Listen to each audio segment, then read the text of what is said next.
I'm national correspondent Kayla Gaskins in Washington. Secretary of State Marco Rubio met with Mexican leaders Wednesday as the White House cracks down on drug cartels.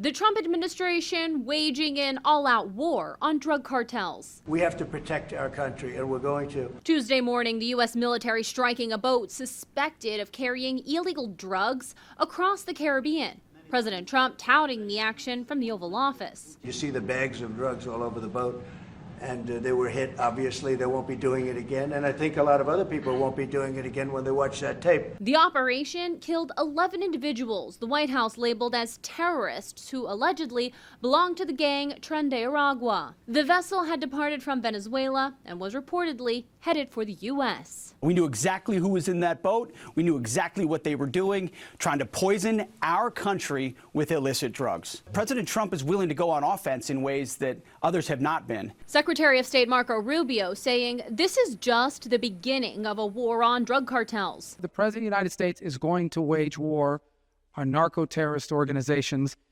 This one was operating in international waters, headed towards the United States to flood our country with poison. And under President Trump, those days are over. On Wednesday, Rubio visited Mexico City to meet with President Claudia Sheinbaum. They discussed securing the border and combating drug cartels. The meeting comes after Mexican leaders have expressed concerns over the United States infringing on their sovereignty. The last time I checked, we don't need another country's permission to safeguard our own national security. Sinclair spoke with former acting commissioner of U.S. Customs and Border Protection, Mark Morgan. That's exactly why the president labeled the cartels a terrorist organization. Now, look, we could debate whether that there's substance behind that or not. It doesn't matter, because what it does show how serious the Trump administration is taking the cartels. This week, a federal appeals court blocked the White House from using an 18th century wartime law to deport those accused of being Venezuelan gang members. In Washington, I'm Kayla Gaskins. I'm national correspondent Kayla Gaskins in Washington. President Trump's war on drugs is looking more like an actual war. This week, the American Navy fired a missile at a suspected drug-running boat off Venezuela, killing 11 people on board. The White House says they were all members of a violent drug cartel. What will stop them is when you blow them up, when you get rid of them. It's the first time the U.S. used military firepower to hit such targets. During Thursday's visit to Ecuador, Secretary of State Marco Rubio says the U.S. is designating 2 more gangs that operate out of that country as foreign terror groups as well. Frankly, it's a war. It's a war on killers. It's a war on terrorists. These are not narco traffickers.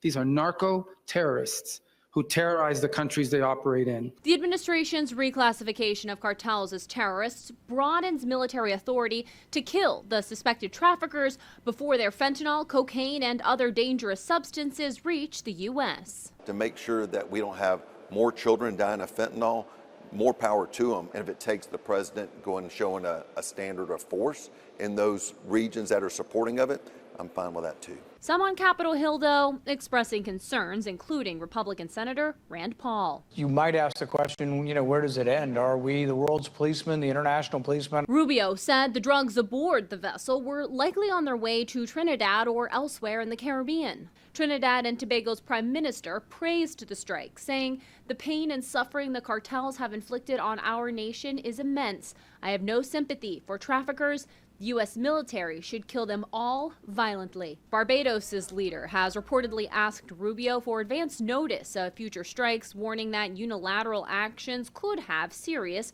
regional impacts. Defense Secretary Pete Hegseth called Venezuelan dictator Nicolas Maduro the kingpin of a narco state, and under the new U.S. policy, he could be targeted for assassination. White House officials, though, maintain that possibility has not been seriously discussed. In Washington, I'm Kayla Gaskins.